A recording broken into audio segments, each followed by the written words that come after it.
out of curiosity, what would you rather be doing at the age of 82? Because for me, I don't think I would be in politics.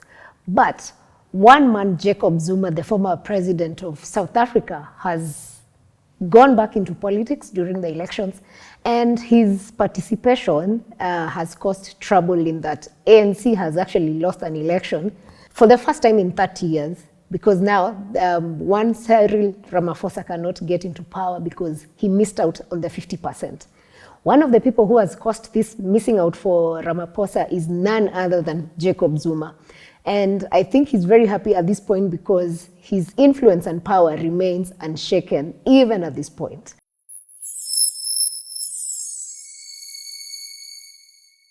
So, Jacob Zuma is a former South African president who was born on April 12, 1942 at the northern KwaZulu-Natal, and that makes him now 82 years. That's why I started with asking what you do at 82. Zuma did not attend any formal schooling, and his upbringing wasn't the best considering the years that he grew up in. And as a result of this, Zuma joined the anti-apartheid activism while still very young. So he joined the ANC Youth League in 1959 and became an active member among other youthful and visionary leaders like Nelson Mandela, Walter Silulu, Oliver Tambo, and all these other people that were part of it, including Chief Albert Luthuli. So this was during a decade of the implementation of the most brutal season of what was called the draconian apartheid laws. So at 21, that's in 1963, Zuma was arrested and sentenced to 10 years in prison at the famous Robben Island, where former president of South Africa, Nelson Mandela, was also jailed. So they were in prison at the same time. And during the years in prison, they actually worked on their aggressiveness to come and free South Africa, especially from the apartheid season. So putting them in jail did not stop them from fighting, like pushing on for the desire to free South Africa.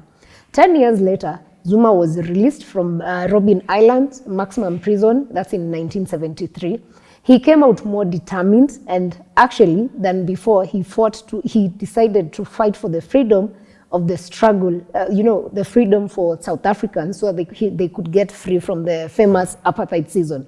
So he immediately began the task of rebuilding the ANC underground structures, where he recruited young people into military training and arranged their passage into Mozambique and back. The mission was compromised at some point, and he was actually exiled in 1975 on the instruction of the ANC's leadership party. So this after his mentor, who was part of the leadership, was arrested, Mr. Harry Themba, and this caused him, to be in exile. So while he was based in Swaziland during his exile season, because he moved between Swaziland and Mozambique, he led most of the outstanding operations, and during this period, he actually engaged underground work with former President Thabo Mbeki and others in supporting the internal resistance towards gaining freedom for South Africans. In 1999, Zuma was appointed as the Deputy President of the Republic, and he worked hard in his role in cementing peace across the African continent. And South Africa was on a mission to contribute to building a better Africa from what Nelson Mandela had started. So Zuma was released from his duties as Deputy President of the Republic of South Africa in 2005. And this was because he was implicated of corruption allegations, which he actually denied. And in 1990, this involved where he was told, actually in 1999, he was involved in an arms deal and was fired by the then President Thabo Mbeki. This case continues to drag on, and he still faces charges of the multi-billion-dollar scandal. And this actually came after he was accused of being involved in the process, what they call state capture. If you're Kenyan, you remember the current Vice Deputy President talking of state capture. So they had the same in South Africa, but this is where he's accused of having allowed a family of wealthy businessmen, the Guptas, to wield massive political influence. So still in 2005, I think 2005, between 1999 and 2005, he had a lot going on in his life. So in 2005, he was also accused of raping the daughter of a party comrade, and he admitted to having sex with the woman who was HIV positive, but he said the encounter was consensual, so it wasn't a rape case. Zuma invited a lot of ridicule, and he actually said that he had shower after sex to prevent HIV transmission, and he believed that a healthy man was unlikely to catch HIV from a woman. This brought him a lot of trouble in South Africa, considering the number of HIV cases that were so high in South Africa. So anyway, the case went on, and the following year he was acquitted of rape, so gone free from that case. In May 2009, Zuma was inaugurated as President of the Republic of South Africa for his first term, and he served until February 2018, when he was forced from the presidency, following again a litany of corruption allegations, which he denied. But he had to resign. He had denied it, but it was so bad that he had to resign, which is, beats the... You could question and ask if you think he was innocent, because if you're innocent, then you wouldn't resign, but the push was too much, it couldn't hold. So 3 years ago, interestingly, things got worse for Zuma as he was sent to jail after being found in contempt of court for failing to give evidence and testify at a judicial investigation into corruption allegations during his 9-year term as president. His arrest in July 2021 sparked the deadliest riots in South Africa since the end of the white minority rule in 1994 after they gained independence. And it actually led to the death of about 300 people. So this is a show that he has a lot of support in South Africa. And when he was arrested, many of his supporters came out, and the arrests went on for a while.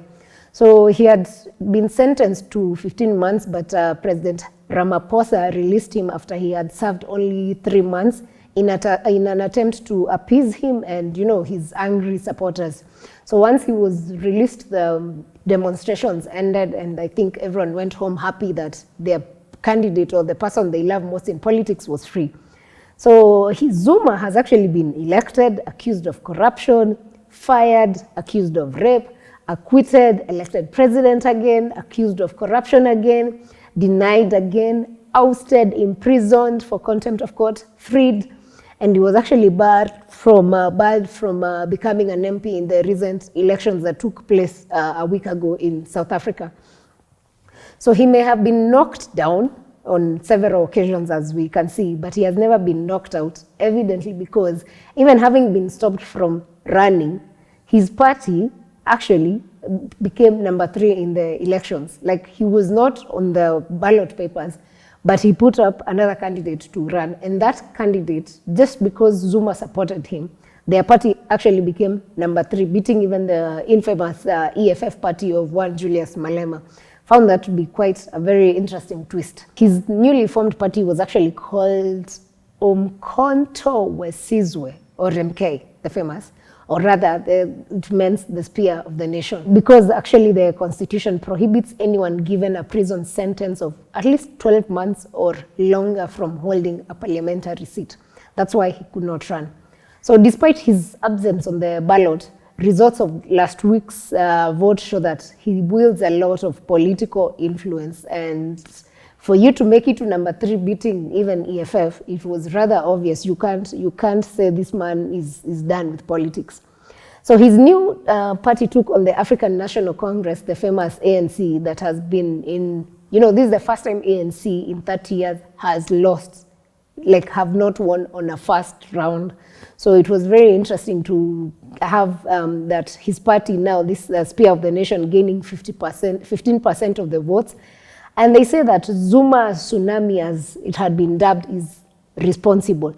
They also say that his cultural and traditional Zulu beliefs and peace negotiating skills played a key part in influencing the people who support him and people who feel that his exit from ANC was not valid, or rather it was uncalled for. But he still, I think his move from ANC now to this party pulled quite a huge chunk of the people. So the MK stood third with approximately 15% behind ANC, which had 40% of the vote. Now, the former president and his supporters blame his successor, who's the current president, Cyril Ramaphosa, for his downfall. And in fact, they say that in 30 years, they've never seen ANC lose that much.